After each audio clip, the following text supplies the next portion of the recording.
Peace. So check this out. I always go look at the analytics, and sometimes I go back and look at the old shows, and I see that I'm getting a lot of views, but y'all not hitting the like button. Y'all not subscribing.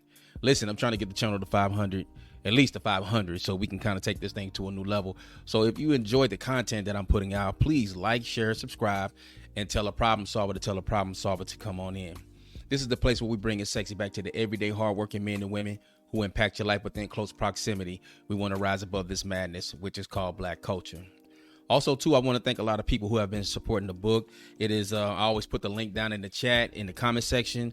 You know, for those who have purchased the book, you know, a nice review of how you felt about the book, whether you criticize it, whether you agree with things in the book or not. But I want to thank all those who have been a loyal supporter and those who have really been following me on this journey. I'm all about self-improvement for Black men and just men in general, for us to be the best men so we can be the best fathers, to self-improve and to be able to accomplish things that we need to do. And I know sometimes when people get the book, they say, well, the book is not big, it's not long. Listen, the one thing that I've learned, especially in business, especially when I'm being trained, you know, and when I was doing real estate, you know, I used to go to these classes and I used to be a part of these real estate groups, and people will spend 30 minutes talking about, well, you know, I used to be working a 9-to-5 job and me and my wife were struggling with bills and we didn't know where to go. We always lost our house. And like, listen, I'm not going to get up here and just tell you everything about my life. It doesn't matter. You shouldn't even care. All people want is the information. And I tell people all the time, when I train, I'm getting straight to the information. People don't care to know about me or my life. Now, in this particular installment, I did kind of give people a background, a backstory about who I am, how I was raised, you know, a lot of my early childhood influences and the things that I sufficed. So therefore, they will understand a lot of the suggestions and the tips that I offer in this first book that I published. And I'm proud of myself. You know, I'm really proud of myself. This book was supposed to have been written years ago, but as a man, I constantly evolve. So I just get straight to it. And I always tell people my word is not the end all be all, but these are the suggestions and things that work for me. And by no means, let me understand, disclaimer, I'm not the perfect father, right? But I put things in this particular publication that I think would, for a lot of Black people to benefit. And sometimes I know there's a lot of, to all the ladies, the female supporters, thank you. They're buying the book for their sons, their nephews, and, you know, their husbands. So I thank you all for that support as well, too. Basically, just want to get into the spiel about how to handle entitled family members. Last night, the Kansas City Chiefs came to town, and I had family to go and visit. Well, excuse me, I had family to attend the game, which everybody knows. If you follow my cousin Jamal on Facebook, he is a Kansas City Chief fanatic. And every time the Chiefs win, whoever came for that smoke, he bringing it to you. Shout out to my cousin Jamal. But, you know, when you have a family member that's in the league, and all of us know somebody that's a professional sports, all of us know somebody that is in entertainment, right? So there's no need to clout chase and say, oh, that's my cousin, that's my sister. Listen, all of us know somebody that plays professional sports. But the way sometimes people act out against family members is sometimes rather kind of ludicrous and insane to me, especially in a public setting. And then a lot of times when there is a successful member in the family, people always want to revert back to when they knew you before, who you became, what you are, or what the world knows you as today. And that right there is a clear telltale sign of just how deep their love goes for you. There's always a lot of hate and animosity. It's been sitting dormant all these years. But when people make it, the family puts so much pressure on these young athletes, on these young people who are successful. It doesn't even have to be a professional athlete or somebody with notoriety. It could be somebody just doing good in life. That's why I sometimes tell people, stop bragging about you got the bag and chasing the bag, because when you got the bag, the whole family want a part of that bag too. But it's just the way that people will carry on and talk about you, run you in the dirt like a dog because you ain't paying their bills, you ain't bought them a new car, you ain't buying a house, you ain't sending money back as they think that you're supposed to. But I think Rick Ross said it. You wasn't in the gym when I was working out or shooting up. When I was talking about Kobe Bryant, I think he referred to Kobe Bryant working out or whatever. You know what I'm saying? Just how a lot of these athletes get caught up when women don't bring no value to their life, and all of a sudden they get taken to court and lose everything they got when you didn't put in none of this hard work to get these multi-million-dollar contracts. But that's another conversation. But I've seen this time and time again. I've seen countless YouTube videos where athletes are going there and say, hey, I had to distance myself from family because they became a burden. If I'd have kept looking out for my family, I would have been broke. And family members really don't come around until they need something, but they ain't never really came around to check on this, see how you was doing. Are you okay? You know, how's your mental health? Even throughout the years, you might have had family members that support you, but a lot of them don't. But if for some strange reason, when you make it, everybody's cousins, everybody's uncle, everybody's this, that, and the third. And then people will also take to social media just to drag you out and tell people who you was before who you came, what you became, right? Which is always ugly, but it's always the family members who feel entitled. Me and my son had a conversation one time. We had two emotional conversations. The first time when he tore his PCL when he was at Western Carolina. The second time he called me and he was like, you know what, Dad, I don't want to take a pro day. I don't want to go pro. I told him, man, I'm good with that. I'm fine with that because, see, a lot of times, even going back to youth sports, the glory of our children, it should be about them. It shouldn't be about us. But a lot of parents who have a child that plays sports or whether they're in entertainment, the glory really is about them. And they feel like this child came from their loins, came from their mother. You know, that's my baby, blase, blase. But really, that glory is not for the child. That glory is really for you. And my son told me, he always tells me how much he appreciates me. You know, the things that I've done for him, you know, the sacrifices that he saw me make. And if he made it, the things that he would do for me. And I replied to him, you don't owe me nothing. But I do expect you to take care of your siblings. Now, I am serious about that. I've lived my life. My dreams are the dreams for your dreams to come true. You don't owe me nothing. You don't owe me no house. You don't owe me no car or anything like that. You know, if he did decide to go pro, you know, a couple tickets to the game. Of course, I'm a Steelers fan for life. Go Steel Curtain. You know, we 3-0. Go Justin Fields. Everybody will be dogging him out. But I told my son, he don't owe me nothing. And I see a lot of athletes have to distance themselves because, you know, people feel like you owe them something. Moms stop talking to their sons. Fathers stop talking to their sons. Because they feel like, you know, they put a lot of pressure on that kid. Hey, you got to do this for me. I did that. There's a lot of parents who feel like their kid owed them something if they make it. But you got to really question yourself about, is that truly a value and a love that you have for your child? Now, I know that, you know, parents say, hey, I spent all these years investing money into my athlete and investing money into this child. They owe me something. And some people can't take that approach. I don't think I've ever taken that approach. I did things and invested in my children because it was a joy for me to see them be successful and have fun. Is something that they love to do. But I never really set my sights on them going pro. And if they did, fine. No big deal. Or I could give you another situation. When I first got custody of my oldest daughter, right?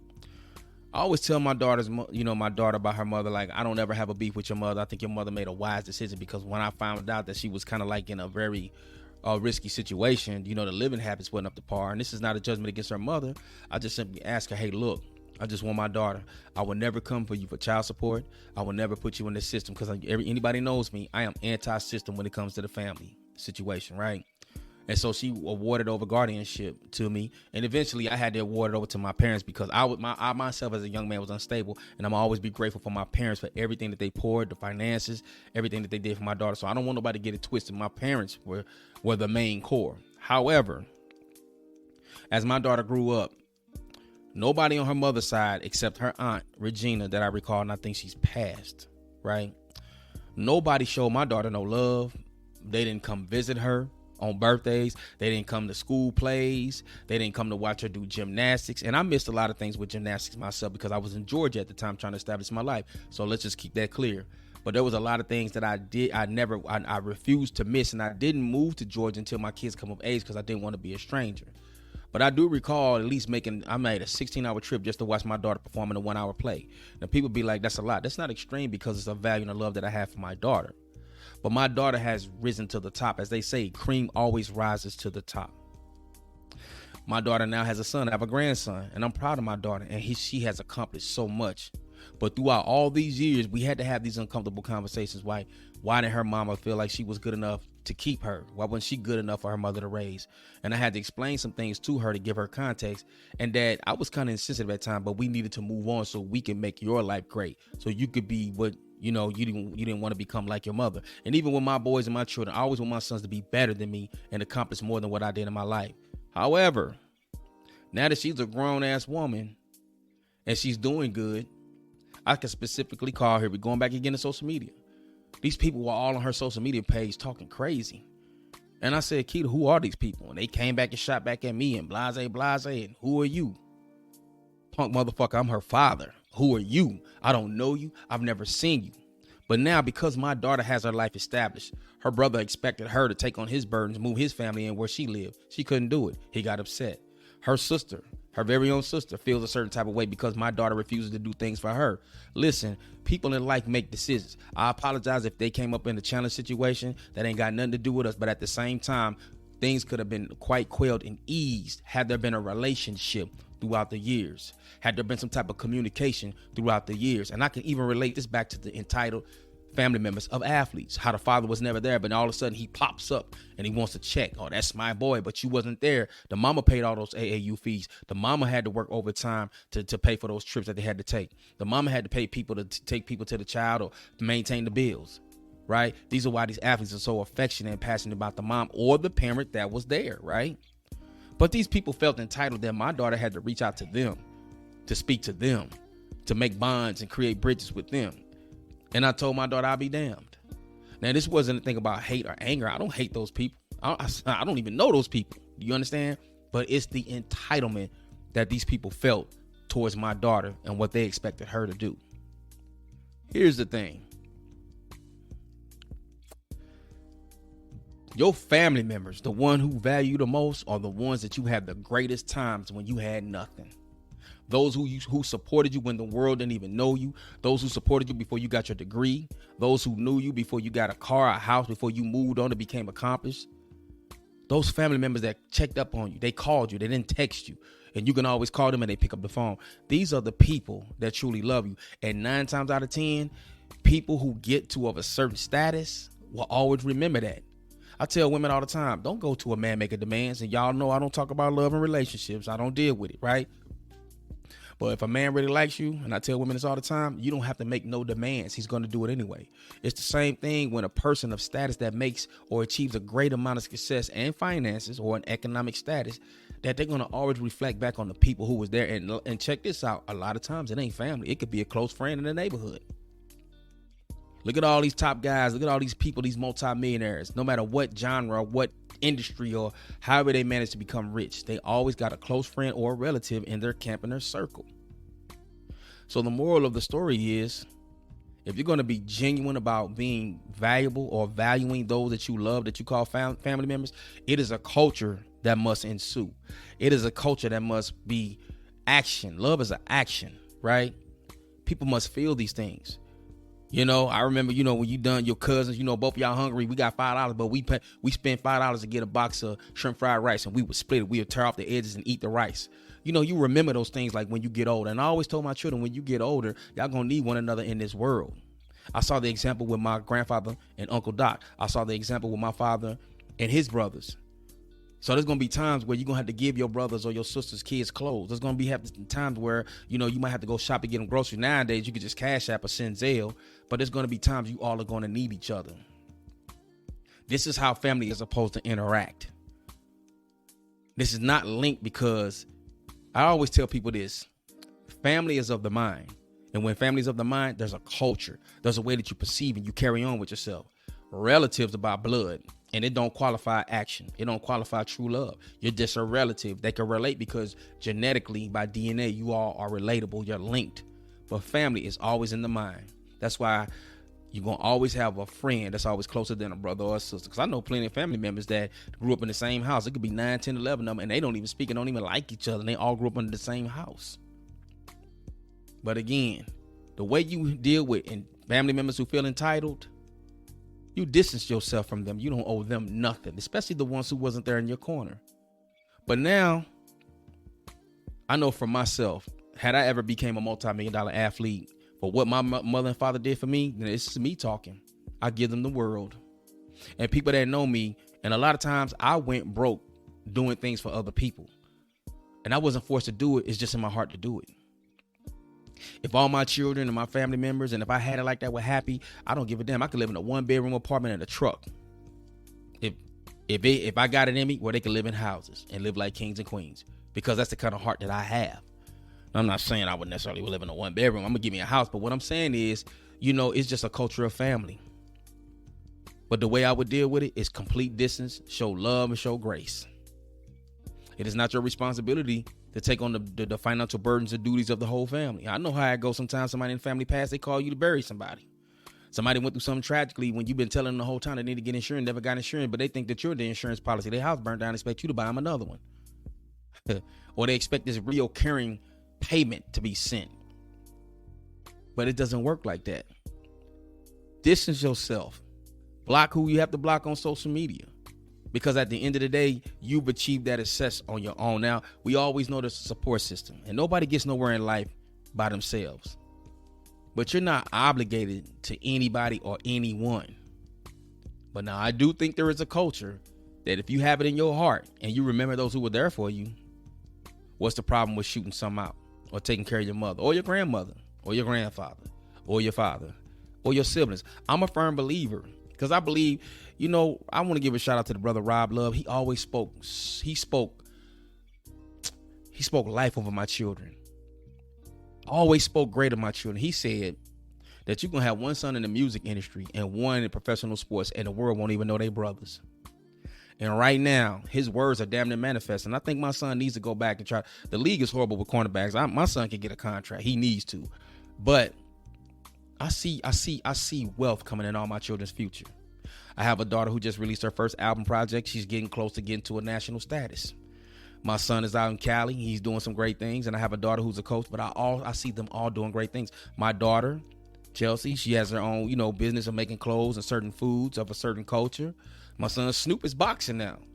He's a producer that people know him by High Disco on IG. They're all doing good things. But my children don't owe me nothing. But I do expect them to look out and take care of each other.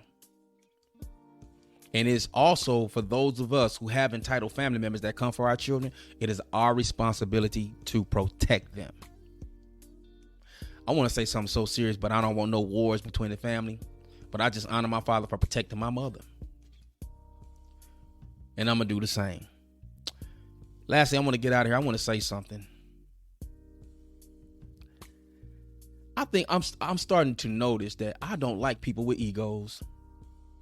And it makes me check myself to make sure we all got egos. We all think highly of ourselves.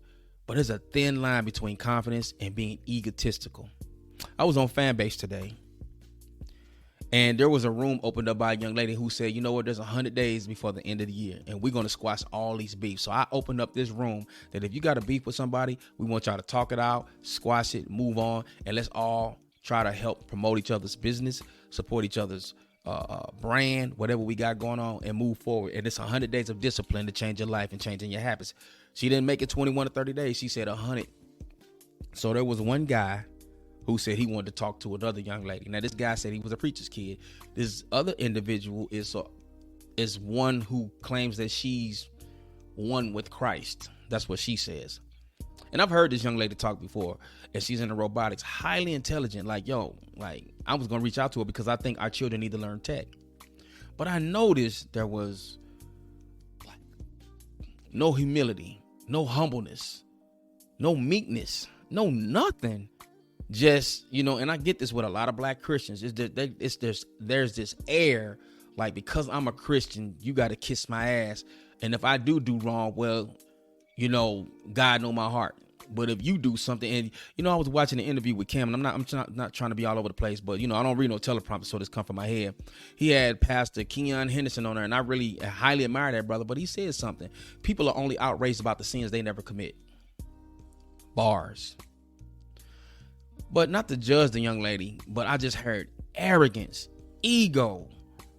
The brother apologized, said he just want to squash it. He told her, hey, this is how you made me feel. I didn't appreciate that. She responds, I don't have to answer to you. I don't have to do it. I'm like, oh my God, I'm out. Ladies and gentlemen, let me explain something to you.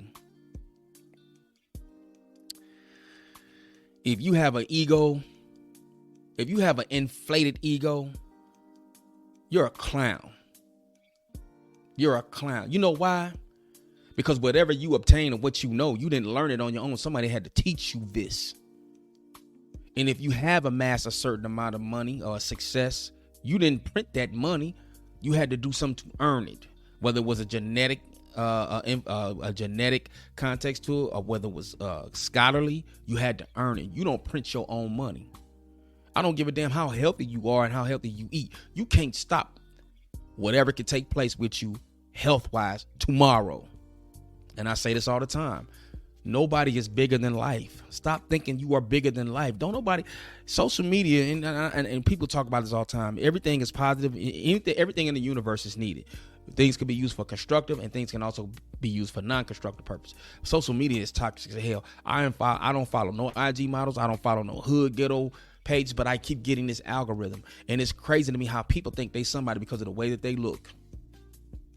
And I know social media pays and cuts checks for people to be a complete fool, clown, or to sexualize whatever they're trying to do if it ain't themselves. And people get egos off of this stuff. Or because some people think they have a certain amount of knowledge, and nearly according to the code, that's one of the 6 major show-offs with black people, showing off what I know, and none of us know anything. And I'm gonna tell you something, and this is why when it comes to black people, all the inflated egos I see makes you look like a clown. I'm gonna tell you why. Because in 2024, we're all still trying to figure out how these white folks are mastering us. We're all trying to figure out life. And the number one context, the number one conversation is going to always go back to racism. It's going to always go back to how we've been dealt with in this system, and we ain't figured out how to overcome it. So how the hell are you walking around with an ego thinking you all that? You a nigga in a system that you ain't figured out how to solve yet. You want to impress me? You figure out how to crack the code to produce a system of justice, as opposed to a system of racism and white supremacy. Now that there is one Negro that can have a hell of an ego. And my master teachers, they never had egos. None of my master teachers, they never taught in aggression. They never taught in anger. And this is something I had to learn. I used to wonder why, I used to read all these books. And I ain't saying nothing to nobody else that I can't tell myself, because I ain't gonna lie, boy, I look back and be like, now I understand why people didn't receive a lot of my messages and stuff that I was saying.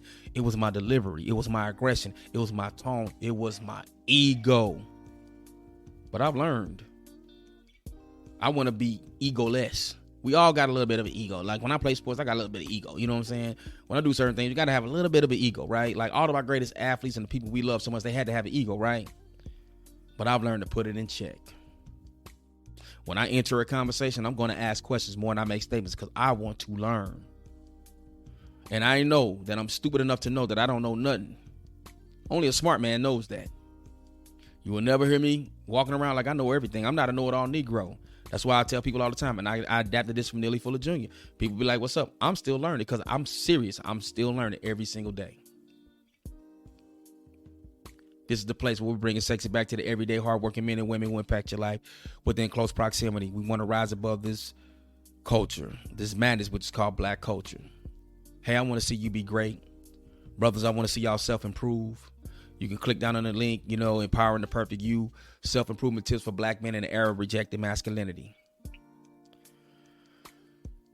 The biggest mistake that you can make in life is to think that you have time. Until next time, continue to improve and continue to be great. And look, it's not too late for y'all to jump on board. Come on, jump on board.